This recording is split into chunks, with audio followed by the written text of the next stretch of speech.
NRB bank স্থাপন করার প্রথম উদ্দেশ্য ছিল যে এনআরবিদেরকে কীভাবে ইনওয়ার্ড ইনভেস্টমেন্টে আনা যায়, এবং সেই কাজটাই আমি প্রথম করেছি। আমি এটার উদ্যোক্তা, এবং প্রায় ৪৬ জন highly successful entrepreneur Bangladeshi living all over the world, Japan, Singapore, Malaysia, Italy, Europe, Middle East, সব জায়গায়, কানাডা, আমেরিকা, সব জায়গা থেকে আমি নিয়ে আসছি।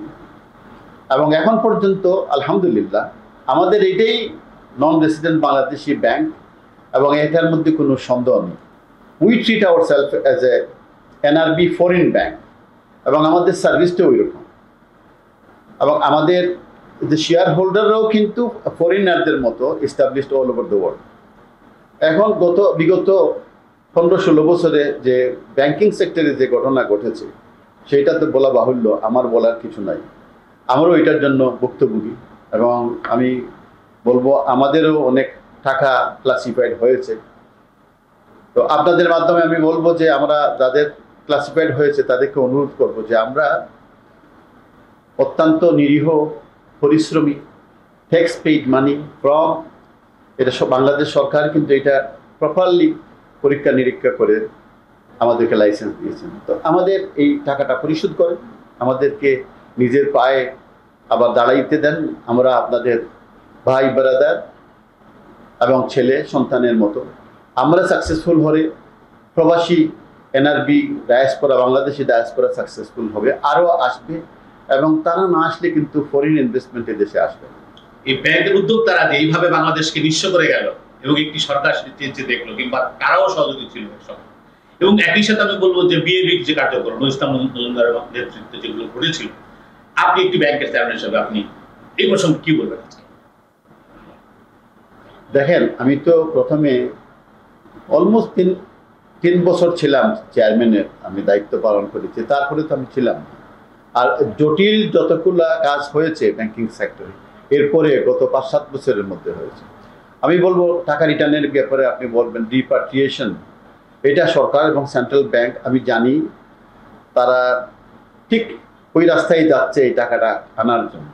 কতটুকু সাকসেসফুল হবে জানি না। এরা ইংল্যান্ড অথবা আমেরিকা অথবা কানাডা অথবা মিডল ইস্ট, টাকা কিন্তু একবার ওই দেশগুলোতে গেলে ওইটা সহজে ওরা দিতে চায় না, এটা তো আমরা জানি। সুতরাং আমি আশা করব যে এটা বিভিন্ন সরকার, বিদেশি সরকার সংস্থা যেগুলা কাজ করতেছে তারা এটা সাকসেসফুল হবেন, এবং কিছু না কিছু টাকা তো ফেরত আসবে, এবং আসতেছে শুনছি। তবে আমাদের ব্যাপারে আমাদের এনআরবি ব্যাংকের ওইরকম কোনো ঘটনা ঘটে নাই। আমরা কিন্তু আলহামদুলিল্লাহ আমাদের কোনো এরকম দুর্ঘটনা ঘটে নাই, এবং আমরা ব্যাংকও এত খারাপ অবস্থায় নাই, এবং আমরা যে ক্লাসিফাইড হয়েছে সেটা আমরা রিকভারিং হচ্ছে, এবং আমরা প্রফিটে চলে গেছি। এই জুন মাসেই আমরা প্রফিটে চলে গেছি, এনআরবি আমরা প্রফিট চলে গেছি। আগামীতে আমরা এই বছরের শেষের দিকে ভালো একটা মুনাফা দিতে পারবো।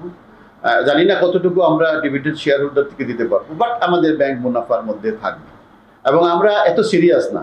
সুতরাং আমাদের পলিসি কিন্তু ভিন্ন। আমাদের ব্যাংকের নতুন যে প্রযুক্তি যেটা, সেটা ডিজিটাল ট্রান্সফরমেশন। আমরা চাচ্ছি যে আমাদের ব্যাংকটা ডিজিটাল ট্রান্সফরমেশন হোক, আমরা ডিজিটালি আমরা ব্যাংকিং করি দেশে এবং দেশের বাইরে। সুতরাং আমাদের এই উদ্যোগটা এবং আমাদের যে ট্রেনিং, যে আমাদের প্রোগ্রামগুলো হচ্ছে, আমি অত্যন্ত আশাবাদী যে উইদিন 3 ইয়ার্সের মধ্যে আমাদের ব্যাংক 100% ডিজিটাল হয়ে যাবে।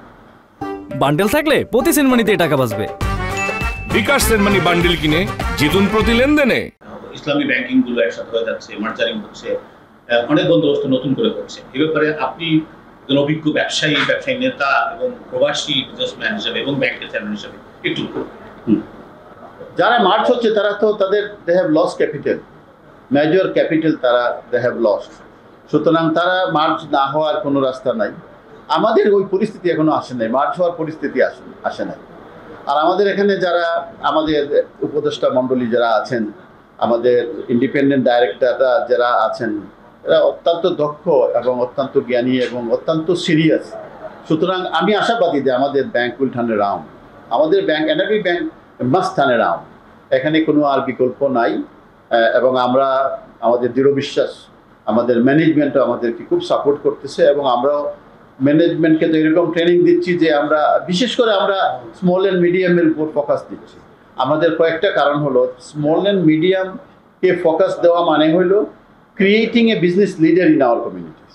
আমরা কিন্তু ওই ব্লু চিপ কোম্পানিকে মানে সাপোর্ট দেওয়ার মতো আমাদের এত ক্যাপিটালও নাই, আমরা উৎসাহিত না।